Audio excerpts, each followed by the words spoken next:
Balls with the kill there. He says, I'm tanky enough. A great fight from Cloud9 on LMQ, trying to get a little too much.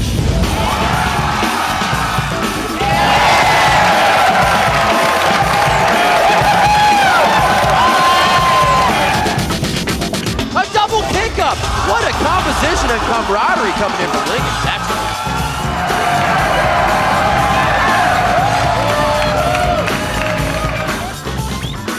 Flash trade, there's Dame took his hooked up, and down he goes. Not in the right spot. Ulti does not have to save him.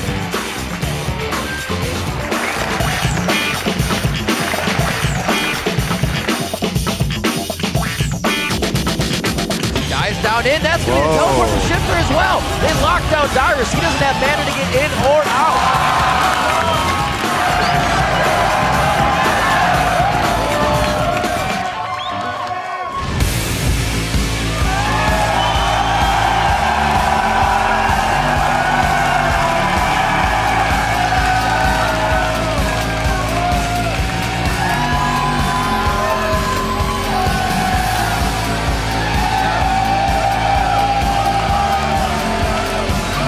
Welcome to the North American League Championship Series. We're bringing you our continuing coverage of the Week 7 Summer Split action live from our studio home in Los Angeles.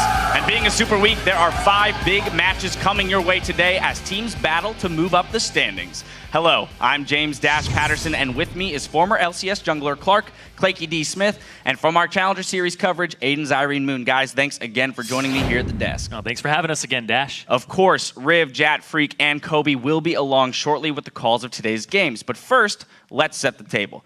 Guys, the back and forth battle for first continues between Dig and CLG. Now, Dig has a half-game lead entering today, so if they sweep their 2 games against Complexity and Cloud9, they'll finish the week alone in first place. Now, will they do it, Zyrene? I think they can do it, but I'm going to go with no on this one. I think a 4-0 is really hard to do with the parity in the league. Also, they're playing against Complexity, and you said they just got a half game up. Complexity has the blue shell.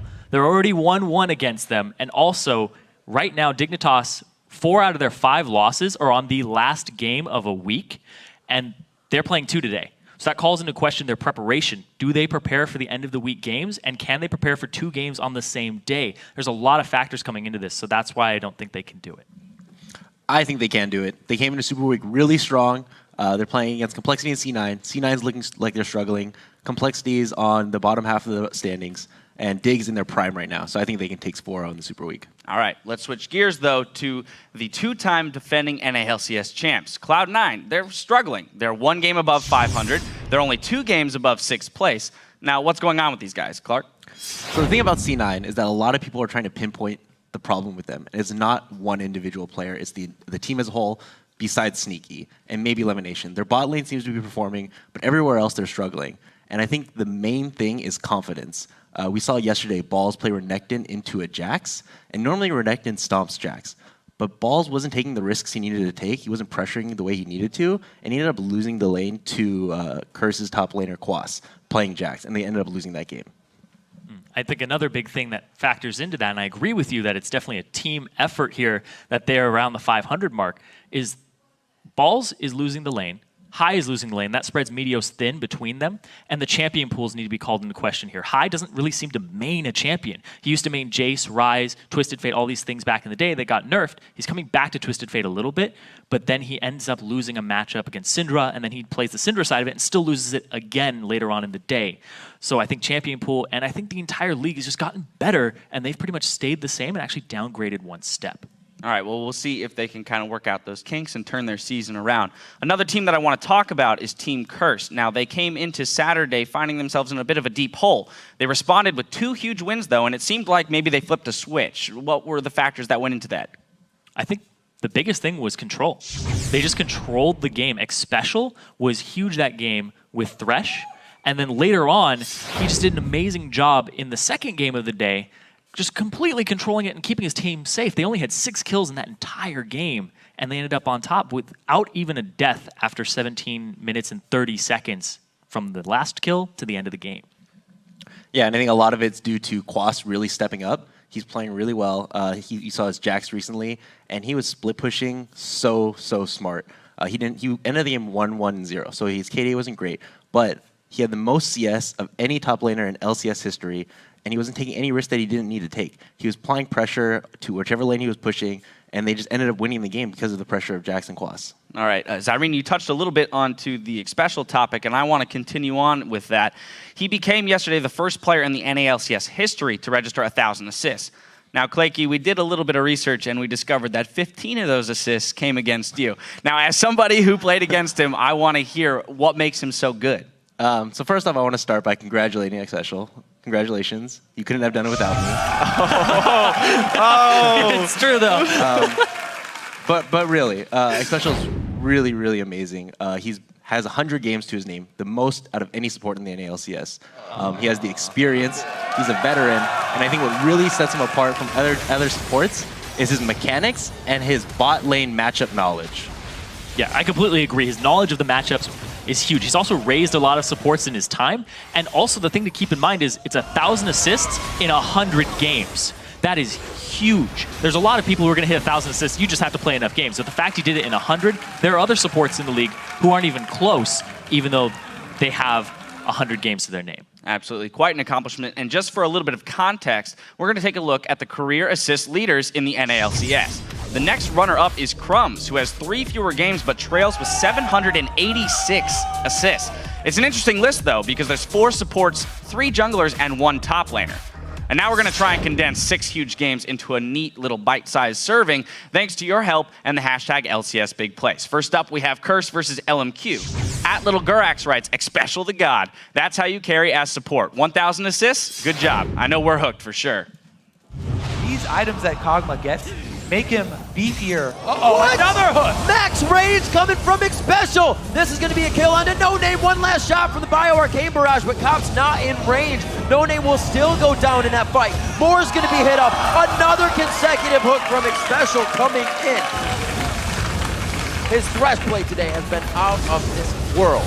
It is safe to say that Curse have weathered the early game storm of LMQ, and skies are sunny now. Hook City, population, Xpecial, and everybody else is just visiting there. Then, from Complexity versus EG, it's the Helios double. At Cobalt Hater says Helios with the sneak attack, blindsiding Complexity. Roll the Monk.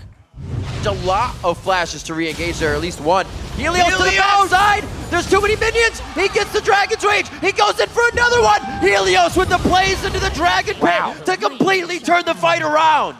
Helios takes matters into his own hands. That was beautiful. Really big teamfight win for them. Wow. Korean Lee Sin, OP. And finally, from CLG versus LMQ, Vasily adding a little hip-hop to his dance moves. At Fire Element 6 writes, Vasily with the triple reverse bait. Pop, pop, hop, hop. Here's the Trist with the triple. It's a slow, but can't get much more than 1 auto attack down. Afro flash hooks! He catches Xiao Wei Xiao! In he goes! The Zonia's though, it's a bait! Vasily finds 1! Dexter's there, they answer back, but it's 2 kills! It's gonna be more Vasily with the triple kill, and out he goes! What a fight for LMQ again!